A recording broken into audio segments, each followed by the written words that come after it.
ನಮ್ದೇ ಸರಿ ಬಂದು ಕೇಳ್ಬಿಡೋರು ಪಾಪ.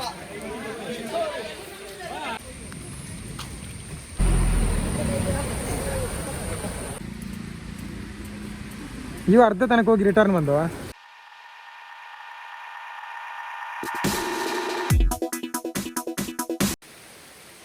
ಕುಕ್ಕೆ ಶ್ರೀ ಸುಬ್ರಹ್ಮಣ್ಯಕ್ಕೆ ಬರುವ ಪ್ರತಿಯೊಬ್ಬರು ಈ ವಿಡಿಯೋವನ್ನು ನೋಡಲೇಬೇಕಾದ ವಿಷಯ. ಯಾಕಂದರೆ ಇಲ್ಲಿ ನೀವೊಂದು ಒಂದು ಸಣ್ಣ ಎಡವಟ್ಟಿನಿಂದ ನೀವು ಸಾವಿರಗಟ್ಟಲೆ ಹಣ ಕಳ್ಕೊಳ್ಳುವ ಪರಿಸ್ಥಿತಿ ಕೂಡ ಬರ್ಬೋದು.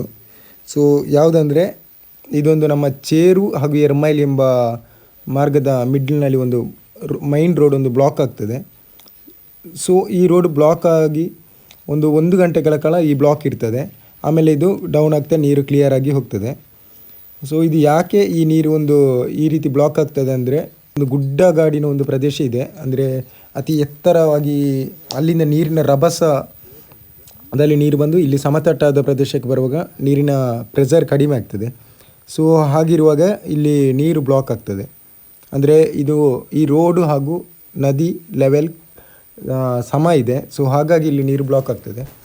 ಆದರೆ ಇಲ್ಲಿ ಒಂದು ವಿಷಯ ಅಂದರೆ ಇಲ್ಲಿ ಈ ರೋಡ್ನಲ್ಲಿ ಪ್ರಯಾಣಿಸುವ ಪ್ರಯಾಣಿಕರ ಒಂದು ದೊಡ್ಡ ತಪ್ಪಂದರೆ, ಈ ನೀರು ಬ್ಲಾಕ್ ಇದ್ದ ಸಮಯದಲ್ಲಿ ಕೂಡ ಗಾಡಿಯನ್ನು ಪಾಸ್ ಮಾಡ್ತಾರೆ. ಸೊ ಈ ವಿಡಿಯೋದಲ್ಲಿ ನಾವು ನೋಡುವಂತೆ ಇಲ್ಲಿ 3 ರೀತಿಯ ಒಂದು ಘಟನೆ ನಡೆದಿದೆ. ಅಂದರೆ ಒಂದು ಹ್ಯುಂಡೈ ಕಾರನ್ನು ಪಾಸ್ ಮಾಡಿದ್ದಾರೆ. ಅಂದರೆ ತಗ್ಗಾದ ಗಾಡಿ ಇದ್ದರೂ ಕೂಡ ಅದನ್ನು ಪಾಸ್ ಮಾಡಿದ್ದಾರೆ. ಅಂದರೆ ಸೀಟ್ ಲೆವೆಲ್ಗೆ ನೀರು ಬಂದಿದಂತೆ ಫುಲ್ಲು ಒದ್ದೆ ಆಗಿದ್ದಾರೆ, ಆದರೂ ಕೂಡ ಪಾಸ್ ಮಾಡಿದ್ದಾರೆ. ಪಾಸ್ ಮಾಡಿ ಆ ಬದಿಯಿಂದ ಈ ಬದಿಗೆ ಬರುವಾಗ ಗಾಡಿ ಸ್ಟಾಪ್ ಆಗಿದೆ. ಸೊ ಆಮೇಲೆ ಅದನ್ನು ಸ್ಟಾರ್ಟ್ ಮಾಡೋಕೆ ಫುಲ್ ಇಂಜಿನಿಗೆಲ್ಲ ನೀರು ಹೋಗಿ ಆಮೇಲೆ ಒಂದು ಜರ್ಕೆಲ್ಲ ಸ್ಟಾರ್ಟ್ ಮಾಡಿ ಅದು ರನ್ ಆಗಿದೆ. ಆಮೇಲೆ ನೆಕ್ಸ್ಟ್ ಒಂದು ಗೌರ್ಮೆಂಟ್ ಬಸ್ಸನ್ನು ಒಂದು ಪಾಸ್ ಮಾಡಿದ್ದಾರೆ. ಸೊ ಇದು ಪಾಸ್ ಮಾಡುವಾಗ ರೇಡಿಯೇಟ್ರಿಗೆ ಏನೋ ನೀರು ಹೋಗಿ ಬಸ್ ಮಿಡ್ಲಲ್ಲಿ ಬಾಕಿಯಾಗಿದೆ. ಅಂದರೆ ಸುಮಾರು ಒಂದು 60ರಿಂದ 70 ಪ್ರಯಾಣಿಕರಿದ್ದ ಬಸ್ ನಡು ನೀರಿನಲ್ಲಿ ಬ್ಲಾಕ್ ಆಗಿತ್ತು. ಸೊ ಆಮೇಲೆ ಅಲ್ಲಿಗೆ ಇದ್ದ ಟೂರಿಸ್ಟ್ ಸುಬ್ರಹ್ಮಣ್ಯಕ್ಕೆ ಬಂದವರು ಆ ಬಸ್ಸನ್ನು ಅಲ್ಲಿಂದ ತಳ್ಳಿ ತಂದು ನೀರಿಂದ ಈಚೆ ಹೊರ ತಂದಿದ್ದಾರೆ. ಸೊ ಆ ಬಸ್ ಅಲ್ಲಿಂದ ಮಾರನೇ ದಿವಸ ಅಲ್ಲಿಂದ ರಿಪೇರಿಯಾಗಿ ಹೋಗಿದೆ. ಅಂದರೆ ಅದನ್ನು ಟೋಯಿಂಗ್ ಮಾಡಿಕೊಂಡು ಹೋಗಿದ್ದಾರೆ ಆಗಿರಬೇಕು, ಗೊತ್ತಿಲ್ಲ. ಸೊ ಅದೇ ರೀತಿ ಒಂದು ಕ್ರೆಟಾ ಗಾಡಿ ಕೂಡ ಅದೇ ರೀತಿ ಮಾಡಿದ್ದಾರೆ. ಅಂದರೆ ಮಿಡ್ಲ್ ಪೊಸಿಷನ್ಗೆ ಬರುವಾಗ ಗುಂಡಿ ಇದೆ ಅಂತೇಳಿ ವಾಪಸ್ ರಿಟರ್ನ್ ಹೋಗಿದ್ದಾರೆ. ಸೊ ರಿಟರ್ನ್ ಹೋದ ತಕ್ಷಣ ಅದು ಗಾಡಿ ಆಫ್ ಆಗಿ ಅಂದರೆ ಸೆನ್ಸರ್ಗೇನೋ ನೀರು ಹೋಗಿದೆ ಆಗಿರಬೇಕು. ಆಫ್ ಆದ ತಕ್ಷಣ ಗಾಡಿಯನ್ನು ಸ್ಟಾರ್ಟ್ ಮಾಡಲಿಕ್ಕೆ ನೋಡಿದ್ದಾರೆ, ಸ್ಟಾರ್ಟ್ ಏನಾಗದೆ ಆಮೇಲೆ ಅದನ್ನು ಮಾರನೇ ದಿವಸ ಟೋಯಿಂಗ್ ಮಾಡಿಕೊಂಡು ಹೋಗಿದ್ದಾರೆ. ಅಂದರೆ ಇಲ್ಲಿ ಸುಬ್ರಹ್ಮಣ್ಯದಿಂದ ಬ್ಯಾಂಗ್ಳೂರಿಗೆ 18,000 ರೂಪಾಯಿ ಕೊಟ್ಟಿದ್ದಾರೆ ಅಂತ ನಮಗೆ ಮಾಹಿತಿ ಸಿಕ್ಕಿದೆ. ಸೊ ಒಂದು ಸಣ್ಣ ಒಂದು ಗಂಟೆಯಲ್ಲಿ ಆಗುವ ಈ ಒಂದು ಸಣ್ಣ ಒಂದು ಘಟನೆಯಲ್ಲಿ ಕೆಲವರು ತಮ್ಮ ಹುಚ್ಚಾಟದಿಂದ ಗಾಡಿಯನ್ನು ಪಾಸ್ ಮಾಡ್ತಾರೆ. ಪಾಸ್ ಮಾಡಿ ಎಷ್ಟೋ ಹಣವನ್ನು ಕಳ್ಕೊಳ್ತಾರೆ. ಅಂದರೆ ಸಾವಿರಗಟ್ಟಲೆ ಹಣ ಕಳ್ಕೊಳ್ತಾರೆ. ಅಂದರೆ ಈ ಬ್ಲಾಕ್ ಇದಕ್ಕೆ ಸಮಸ್ಯೆಗೆ ಪರಿಹಾರ ಇಲ್ಲ. ಯಾಕಂದರೆ ಮೇಲೆ ಗುಡ್ಡೆಯಿಂದ ಬರುವ ನೀರು ಇಲ್ಲಿ ವೇಗವಾಗಿ ಮೇಲಿಂದ ಬರುವಾಗ ಇಲ್ಲಿ ಸಮತಟ್ಟ ಪ್ರದೇಶಕ್ಕೆ ಬರುವಾಗ ಇಲ್ಲಿ ಸ್ಲೋ ಆಗ್ತದೆ. ಸೊ ಹಾಗಾಗಿ ಒಂದು ಗಂಟೆಗಳ ಕಾಲ ಇಲ್ಲಿ ಬ್ಲಾಕ್ ಆಗ್ತದೆ ಅಷ್ಟೇ. ಆಮೇಲೆ ನೀರು ಕಡಿಮೆ ಆಗ್ತಾ ಹೋಗ್ತದೆ. ಅಂದರೆ ನೀರು ಡೌನ್ ಆದ ಕೂಡಲೇ ಈ ನದಿ ಇಲ್ಲಿದ್ದ ನೀರು ಫುಲ್ಲು ಕ್ಲಿಯರ್ ಆಗ್ತದೆ. ಸೊ ಯಾರು ಕೂಡ ಅವಸರ ಮಾಡಿ ಗಾಡಿಯನ್ನು ಪಾಸ್ ಮಾಡಬೇಡಿ. ಕೇವಲ ಒಂದು ಅರ್ಧದಿಂದ 1 ಗಂಟೆ ಕಾದರೆ ಈ ನೀರು ಫುಲ್ಲು ಕ್ಲಿಯರ್ ಆಗ್ತದೆ.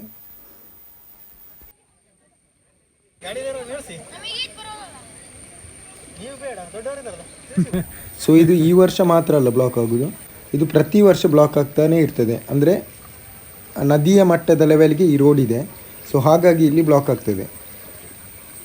ಆದ್ದರಿಂದ ಕೇವಲ 1 ಗಂಟೆ ವೆಯ್ಟ್ ಮಾಡಿದರೆ ಯಾವುದೇ ಸಮಸ್ಯೆ ಆಗೋದಿಲ್ಲ.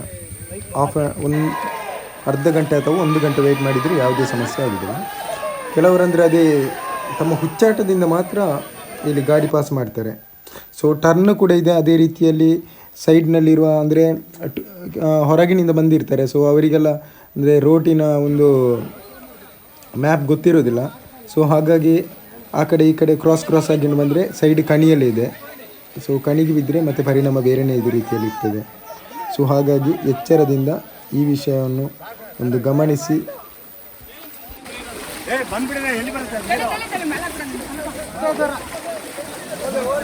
ನಮ್ದೇ ಸರಿ ತಬಸ್ಬಿಟ್ಟಿದ್ರೆ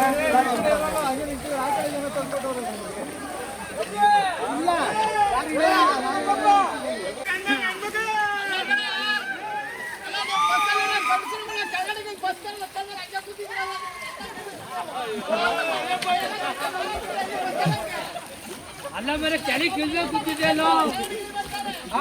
ಏನ್ರಿ ನಿಮ್ಗೋಸ್ಕರ ನಾವು ಅಲ್ಲಿಂದ ರಿಸಿಪ್ಟ್ ಹ್ಯಾಂಗ್ ಬಂದಿದ್ದೀವಿ. ಅಲ್ಲ ಕಣ್ರಿ ನಾವೆಲ್ಲ ಬಂದಿದ್ವಿ ಬಸ್ಕೊಂಡ ಇಡ್ಬೇಕಪ್ಪ. ಜಾಸ್ತಿ ಬಂದು ಕಟ್ಕೊಂಡು ಹೋಗ್ಬಿಡ್ತೀರಾ? ಆ ಹೆಂಗ್ಸಿಗೂ ಬಂದು ಕೇಳ್ಬಿಡೋರು ಪಾಪ.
ಬರ್ಲಿ ಬರ್ಲಿ ಬರ್ಲಿ.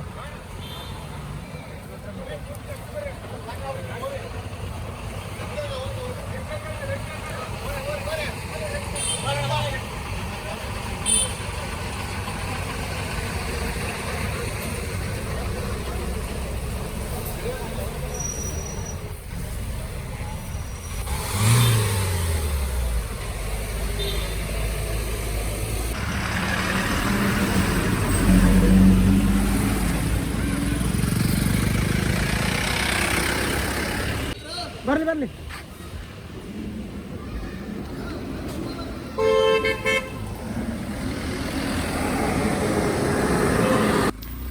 ಸೊ ಇದೇ ಪ್ಲೇಸ್ ನೋಡಿ, ಯಾವಾಗ ಬ್ಲಾಕ್ ಆಗಿದ್ದ ಪ್ಲೇಸ್.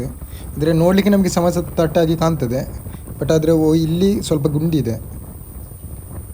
ಸೊ ಇಲ್ಲಿ ತನಕ ನೀರಿತ್ತು ಆವಾಗ, ಮತ್ತೆ ಡೌನ್ ಆಗ್ತಾ ಹೋಯಿತು. ನೋಡಿ ಇದೇ ಕಾರ್ ಪಾಸ್ ಮಾಡಿರೋದು, ಕ್ರೆಟಾ ಗಾಡಿ ಪಾಸ್ ಮಾಡಿರೋದು. ಯಾರ್ದು ಪರಿಚಯದ ಸ್ಟಾರ್ಟ್ ಆದ್ಲೇನೆ? ಸ್ಟಾರ್ಟ್ ಆಗಿದೆ. ಸೆನ್ಸರ್ ಅಲ್ಲ ಗಾಡಿ, ಹಂಗೆ. ಇವು ಅರ್ಧ ತನಕ ಹೋಗಿ ರಿಟರ್ನ್ ಬಂದವ. ನೋಡಿ ಅಲ್ಲೊಂದು ಕ್ರೆಟಾ ಗಾಡಿ ಬಾಕಿ ಆಗಿದೆ. ಹಾಗೆಯೇ ಅದು ಯಾವಾಗ ಪಾಸ್ ಮಾಡಿದಿರೋ ಬಸ್ ಅದು ಅಲ್ಲಿ ಬಾಕಿ ಆಗಿದೆ. ಅಂದರೆ ಅದನ್ನು ತಳ್ಳಿ ಆ ಸೈಡ್ ನೀರಿಂದ ಆಚೆ ತಂದಿದ್ರು, ಬಟ್ ಅದು ಸ್ಟಾರ್ಟ್ ಆಗ್ತಿಲ್ಲ. ಅಂದರೆ ಮಾರನೇ ದಿವಸ ಅದನ್ನು ರಿಪೇರಿ ಮಾಡಿ ಮಾರನೇ ದಿವಸ ಹೋಗಿದ್ದಾರೆ, ಆಗಿರಬೇಕು. ನೋಡಿ ಒಂದು ಸಣ್ಣ ಎಡವಟ್ಟಿನಿಂದ ಆ ಪ್ರಯಾಣಿಕರೆಲ್ಲ ಅಲ್ಲಿ ಬಾಕಿಯಾಗಿದ್ದಾರೆ. ಅಂದರೆ ಅವರೆಲ್ಲ ಬಸ್ಸಲ್ಲಿದ್ದವರು, ಸೊ ಅಲ್ಲಿ ಬಾಕಿಯಾಗಿದ್ದಾರೆ. ಸೊ ಇಲ್ಲಿಗೆ ಈ ವಿಡಿಯೋವನ್ನು ಸ್ಟಾಪ್ ಮಾಡ್ತಿದ್ದೇನೆ. ಯಾರೆಲ್ಲ ಇನ್ನೂ ಸಬ್ಸ್ಕ್ರೈಬ್ ಆಗಲಿಲ್ಲ ದಯವಿಟ್ಟು ಸಬ್ಸ್ಕ್ರೈಬ್ ಆಗಿ, ಹಾಗೆಯೇ ಲೈಕ್ ಮಾಡಿ, ಶೇರ್ ಮಾಡಿ. ಹಾಗೆಯೇ ಇಲ್ಲಿ ಯಾರೆಲ್ಲ ಬಂದು ಈ ಒಂದು ಸಮಸ್ಯೆಯಲ್ಲಿ ಸಿಕ್ಕಾಕಿಕೊಂಡಿದ್ದೀರಾ ಅಂತ ಕಮೆಂಟ್ ಮಾಡಿ. Thank you.